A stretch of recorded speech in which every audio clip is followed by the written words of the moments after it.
la chronique littéraire de Léo. Merci Laure.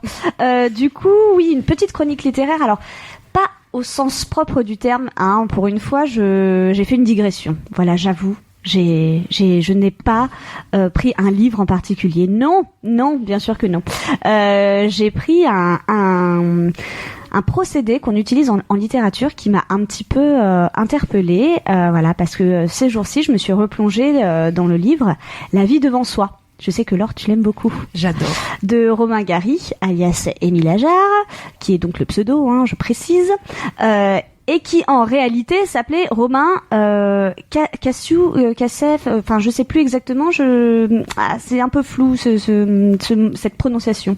Mais enfin bon, donc cet auteur, hein, qu'on connaît tous sous le nom de Romain Gary, en fait a utilisé un pseudonyme, enfin du coup deux.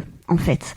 Et j'avais envie de comprendre plus profondément pourquoi les auteurs utilisaient des pseudonymes. Donc tout d'abord, petit moment définition. Mais qu'est-ce qu'un pseudonyme ? Donc un pseudonyme, c'est un nom d'emprunt qu'une personne porte pour exercer une activité sous un autre nom que celui de son identité officielle.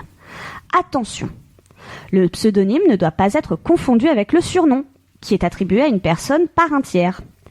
Donc l'usage du pseudonyme peut avoir plusieurs motivations. Donc un nom jugé imprononçable, comme je viens de le prouver, Romain Cassef. Donc voilà, on ne sait pas trop comment ça se prononce. Un nom trop marqué ethniquement ou peu glamour. C'est vrai que si on s'appelle France Touffe, c'est un peu compliqué. Il y a des endroits où ça peut se porter, mais bon. Voilà. Il y a aussi la protection de l'identité réelle, bien évidemment, et la motivation tout simplement artistique. On apprend par ailleurs qu'en France, l'usage du pseudonyme est communément admis. Donc c'est vrai qu'on connaît tous beaucoup d'artistes ou ce genre de choses qui l'utilisent, même encore à l'heure actuelle, hein, et qu'on peut faire figurer son pseudo sur sa carte d'identité. Alors ça, c'était une nouvelle que je ne savais pas. Si. Et oui. Et du coup, on peut même ouvrir un compte bancaire sous son pseudonyme. Donc à condition, bien sûr, que ce soit écrit sur la carte d'identité. Hein. On va pas, faut pas déconner non plus. Hein. On peut pas aller donc à la banque. Faut pas se précipiter pour ouvrir un compte avec notre pseudo Facebook. Ça ne marchera pas. Voilà. De tout temps, donc, le pseudonyme a été utilisé par les auteurs. Donc saviez-vous par exemple que Rabelais utilisait le pseudo, lui aussi il a été cherché très loin, Alcofri Baznacier, ou que Gérard de Nerval est le pseudo de Gérard Labruni. Voilà. D'accord. Et oui. Donc la plupart du temps, le pseudonyme sert à protéger l'auteur. Au commencement d'une carrière, lors des premières tentatives, il permet d'échapper à la honte de l'échec, si échec il y a.